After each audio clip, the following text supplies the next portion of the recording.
یہ سوال ہے کہ مکتب فراہی کے مطابق ان کا مخصوص نظم قرآن فہم قرآن کی شاکلیت کی حیثیت رکھتا ہے، نیز یہ فہم قرآن کی قطعی ذرائع میں سے ایک ہے۔ سوال ذہن میں یہ آتا ہے کہ خاص اس نظم کی بنا پر مکتب فراہی نے کتنے مسائل ایسے حل کیے ہیں جو متقدمین کی آراء سے مختلف تھے اور نظم کلام نے ان کو صحیح جگہ پر لا کر کھڑا کر دیا۔ یہ بات ہی ٹھیک نہیں ہے، یعنی مکتب فراہی کا مخصوص نظم قرآن یہ کیا چیز ہے؟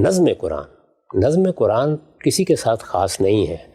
نظم قرآن کا مطلب یہ ہے کہ قرآن مجید اقوال کا مجموعہ نہیں ہے، اس میں ایک باقاعدہ صورت ہے، وہ سورہ اللہ تعالیٰ نے اسی طریقے سے نازل کی ہے۔ یہ صورت قرآن میں ایک خاص مقام پر رکھی گئی ہے، ان صورتوں کو ایک ترتیب دی گئی ہے۔ قرآن مجید اس طرح ایک مرتب منظم کتاب کے طور پر ہمیں دیا گیا ہے۔ یہ نظم ہے جو قطعی ہے۔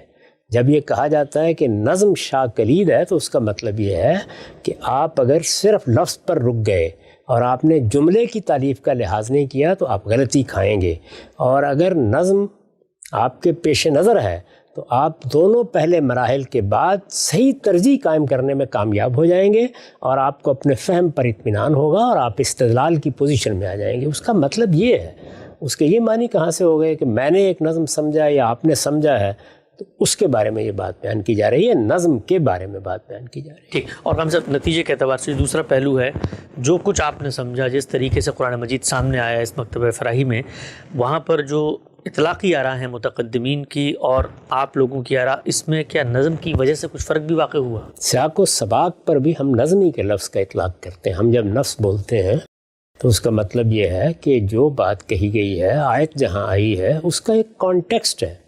اس کانٹیکسٹ کی بنیاد پر ہم نے بہت بحثیں کی، اور میرا خیال ہے کہ جو آدمی بھی اعتراضات سیریز کو سنے گا اس پر واضح ہو جائے گا کہ یہی وہ موضوعات ہیں جن میں اہل علم کے مابین کچھ اختلافات رہے ہیں اور ہم بھی ان میں اختلافات بیان کر رہے ہیں۔